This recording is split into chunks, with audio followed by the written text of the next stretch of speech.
Vermont has reached an unfortunate milestone in the COVID-19 pandemic. On Tuesday, Vermont's COVID death toll went above 300. Vermont has seen an upward trend in COVID infections over the past few weeks. Today, Vermont recorded 268 new cases.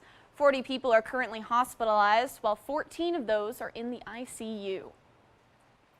The FDA has authorized Pfizer vaccine booster shots for older adults and anyone in a high-risk group. The CDC plans to vote today on what high-risk conditions would qualify for a third dose of Pfizer. As COVID cases numbers rise across Vermont, the state education agency is creating new ways to keep students in the classroom. This week, Vermont schools reported 174 students tested positive for COVID in the past 7 days. 344 cases have been found since the start of school. Education officials are starting a pilot program where 4 schools will have students screened for COVID at home. The use of these home testing kits should speed up access to testing for affected students. We're also working to speed up our surveillance testing in schools and to identify cases as soon as possible. And this will definitely be an essential part of our strategy as the Delta surge comes down. A new contact tracing protocol is being adopted. Contact tracing will only be done in schools where vaccination rates are less than 80%. Elementary schools will still need to do contact tracing until vaccines become available for children younger than 12. It was not a quiet final closing at Everybody's Casual Dining Sunday night. A West Burke man is facing numerous charges after he reportedly refused to leave the restaurant.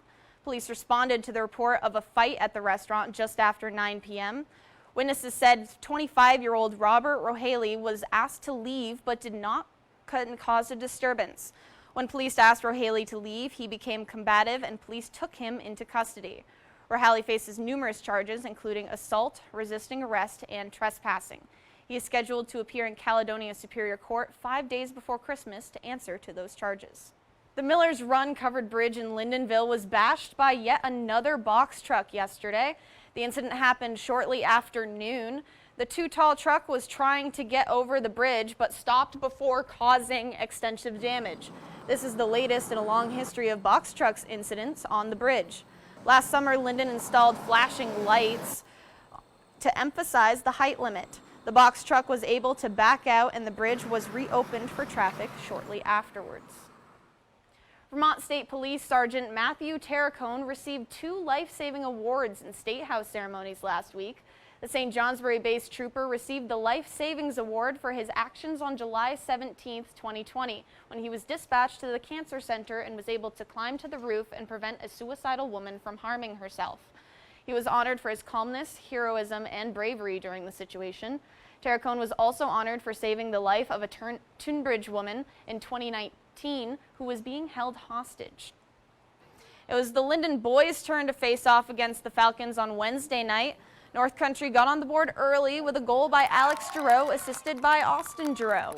That was it for the Falcons offensively, as Lyndon's Nick Matthias would dominate in goal and keep the Vikings in the game. But it wasn't enough. The Vikings couldn't score before time ran out and fell to the Falcons 1-0. It was a busy weekend for local sports action here in the NEK. The Hilltoppers traveled to top-ranked Rutland on Friday night, where the Hilltoppers came up short, 28-14. In girls soccer action on Friday, the Lyndon Vikings hosted Spalding, where they couldn't get anything on the board offensively and fell 6-0. The Lady Hilltoppers hosted BFA St. Albans, where they came away with the win 2-0. The Danville girls then traveled to Missisquoi, where they fell to the Thunderbirds 4-0. In field hockey action on Friday, the Lady Hilltoppers hosted Milton, where they won 6-0. In boys soccer action on Saturday, the Hilltoppers traveled to the Queen City to take on the Burlington Seahorses, where the Hilltoppers fell 1-0. The Lyndon Vikings hosted Lamoille, where the Vikings got a big overtime win thanks to a goal by Aiden Hale with 5 minutes left in overtime to win 2-1.